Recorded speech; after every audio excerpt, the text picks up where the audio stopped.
माझ्या आदिवासी कोळी समाजातील माता भगिनींनो, मी ॲडव्होकेट गणेश सोनवणे बोलतोय. आज मी तुमच्यासमोर एक अत्यंत महत्त्वाचा मुद्दा ठेवू इच्छितो. समाज म्हणजे काय?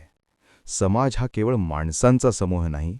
समाज हा संस्कारांचा, परंपरांचा, न्याय-अन्यायाविरुद्धच्या लढ्याचा आणि सामूहिक अस्तित्वाचा एक जिवंत इतिहास आहे. आणि या समाजाची पायाभरणी, शिस्त हे सर्व एका स्त्रीवर उभे आहे. एक स्त्री म्हणजे दोन कुटुंबांना जोडणारा सोनेरी धागा. तिच्यामुळे दोन वेगवेगळ्या घरांचे एक नवे घर निर्माण होते.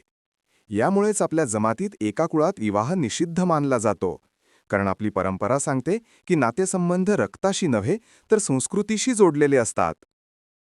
जशी जिजाऊंनी छत्रपती शिवाजी महाराजांना संस्कार घालून एक समाजाचे नेतृत्व घडवले, तशीच प्रत्येक आई आपल्या मुलावर संस्कार घालते. आईचे संस्कार म्हणजे मुलाचे भविष्य, आणि मुलाचे भविष्य म्हणजे संपूर्ण समाजाचे भविष्य. आज आपल्या समाजात मंदाताई सोनवणे, मंगलाताई सोनवणे, भारतीताई कोळी यादगिरीकर, कविताताई कोळी अशा अनेक रणरागिणी आहेत. त्या केवळ घर सांभाळणाऱ्या नाहीत, तर शासनाच्या अन्यायाविरुद्ध शंखनाद करून रणांगणात उतरलेले आहेत. स्त्रीकडे घर उभं करण्याचं सामर्थ्य आहे आणि सत्ता उलथवून टाकण्याचंही सामर्थ्य तिच्यातच आहे. म्हणूनच समाजाने स्त्रीचा सन्मान केला पाहिजे.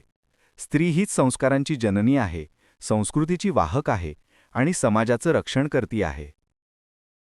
माझ्या माता भगिनींनो, तुमच्यातील प्रत्येकजण जिजाऊ आहे, प्रत्येकजण संस्कार करती आहे आणि प्रत्येकजण समाजरक्षक आहे. आपण सारे एकत्र आलो तर हा अन्यायाचा डोंगरसुद्धा हलवून टाकू. जय संविधान, जय आदिवासी कोळी समाज. आपलाच समाज बांधव, ॲडव्होकेट गणेश सोनवणे.